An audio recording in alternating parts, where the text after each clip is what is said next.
Hello, আমি Sneha south Korea থেকে। আজ আমরা ঘুরতে যাচ্ছি কোরিয়ার আরেকটি শহর জিওনজু। এই শহর তার Korean food, historic buildings and innovative ফেস্টিভ্যালসের জন্য বিখ্যাত।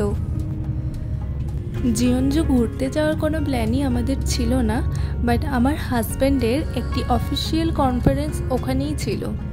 এই সুযোগে জিওনজুও ঘুরে দেখা হয়ে যাবে, তাই আমরা একসাথেই ওখানে চলে গিয়েছিলাম।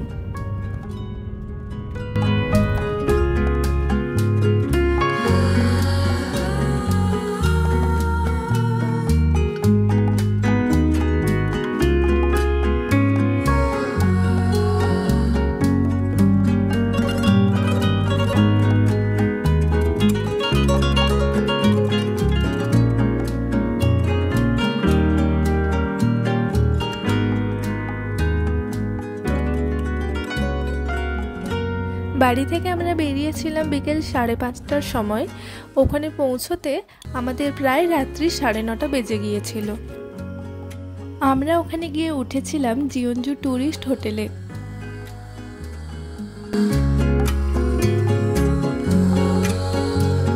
কাল অনেক রাত্রে পৌঁছানোর জন্য আমরা রুমের ভেতরেই খেয়ে দিয়ে শুয়ে পড়েছিলাম।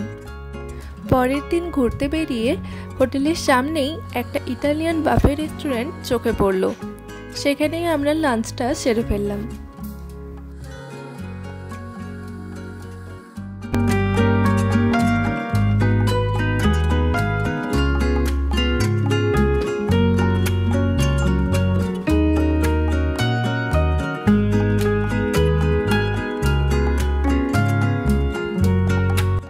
এখানে আমাদের এক নতুন অভিজ্ঞতা হয়, তা হচ্ছে নিজের হাতে ওয়াফেল বানানো।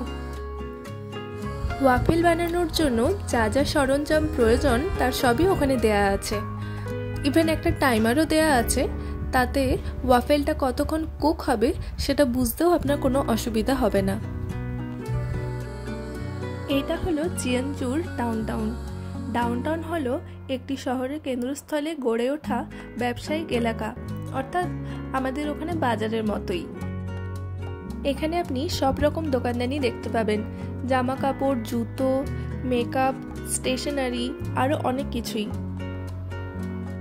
আর আমাদের হোটেলটা এই ডাউনটাউনের মধ্যেই ছিল।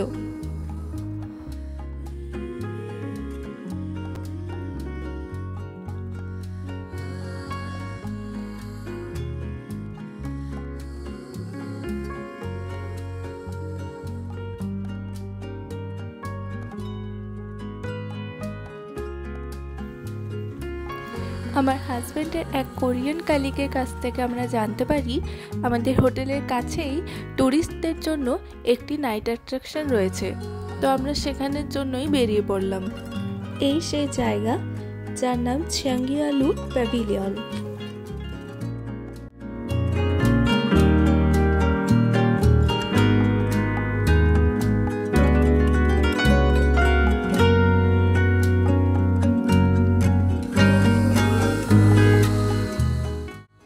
আমরা এখন এরই চারিপাশটা ঘুরে দেখছি।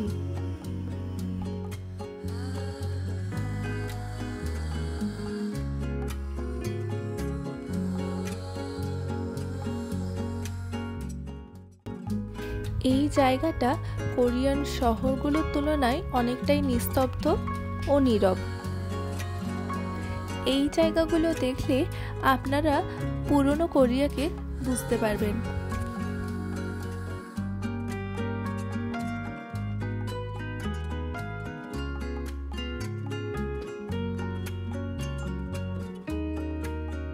আর এটি হলো এখানকার লোকাল কনফুসিয়ান স্কুল।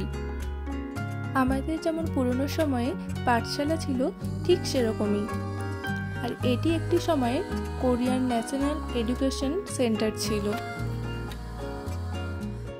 এই চ্যাঙ্গিয়ালু প্যাভিলিয়নের ঠিক গায়েই জিওনজু হ্যানক ভিলেজ রয়েছে।